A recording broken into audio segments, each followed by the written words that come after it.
parole aux associations.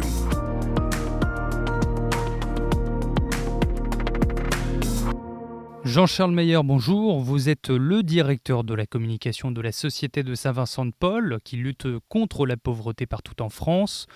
Aujourd'hui, Jean-Charles, vous nous emmenez à Clermont-Ferrand pour découvrir une troupe singulière, la troupe de théâtre Arc-en-Ciel de la Société de Saint-Vincent-de-Paul du Puy-de-Dôme, qui a d'ailleurs présenté en décembre dernier son spectacle Quiproquo devant un parterre d'invités. En effet, Raphaël, la troupe Arc-en-Ciel est une véritable pépite. Elle symbolise parfaitement l'esprit de résilience et de partage que nous souhaitons incarner. C'est une belle initiative et une histoire inspirante que j'ai envie de partager depuis longtemps avec les auditeurs de KTO. Arc-en-Ciel, c'est une troupe qui transforme les fragilités en force parce qu'elle rassemble des personnes au parcours cabossé, de problèmes psychologiques à des soucis de pauvreté.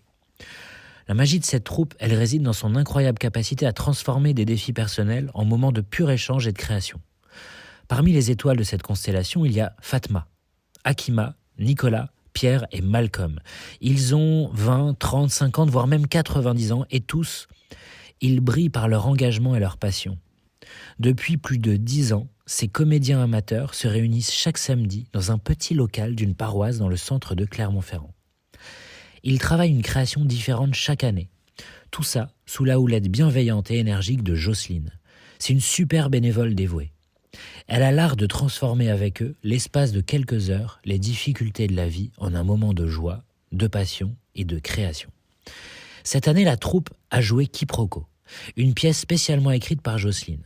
D'ailleurs, depuis le Covid et le décès d'un des membres, les comédiens ne s'étaient plus produits en spectacle en public. Et justement, ça n'a pas été trop dur pour des comédiens de cette troupe d'acteurs de reprendre le rythme ? Si, le Covid a laissé des traces sur ces personnes fragiles. Il a fallu encore plus travailler, mais les résultats sont là. Et comment fait-on pour mettre en scène des personnes un peu cabossées de la vie ? C'est beaucoup de répétitions pour que chacun puisse connaître son texte et être à l'aise. Chaque rôle, chaque réplique est adaptée en fonction des envies et de la personnalité des acteurs. C'est du sur-mesure. Et ça marche, parce que Jocelyne connaît bien chacun d'eux. L'autre jour, Jocelyne me disait que voir la transformation de ces acteurs au fil des répétitions est une récompense en soi. Le théâtre leur offre un cadre pour se dépasser, pour vivre pleinement leurs émotions dans un espace cadré et sécurisé. En fait, c'est ça, la magie du théâtre. C'est un lieu où le jeu s'efface au profit du nous. Et la troupe Arc-en-Ciel incarne cette fusion des talents, des histoires et des vies. L'expérience de la troupe Arc-en-Ciel nous rappelle que la culture et le spectacle vivant sont des vecteurs puissants d'inclusion et de révélation de soi. Ce sont des moments où la fragilité se transforme en force, où la différence devient une richesse.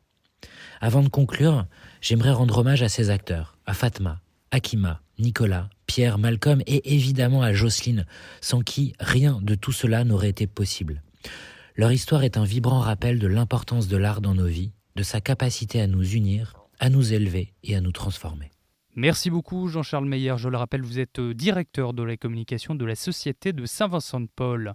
Et pour les auditeurs qui souhaitent découvrir les actions de votre association, rendez-vous sur le site ssvp.fr. Très belle journée à vous.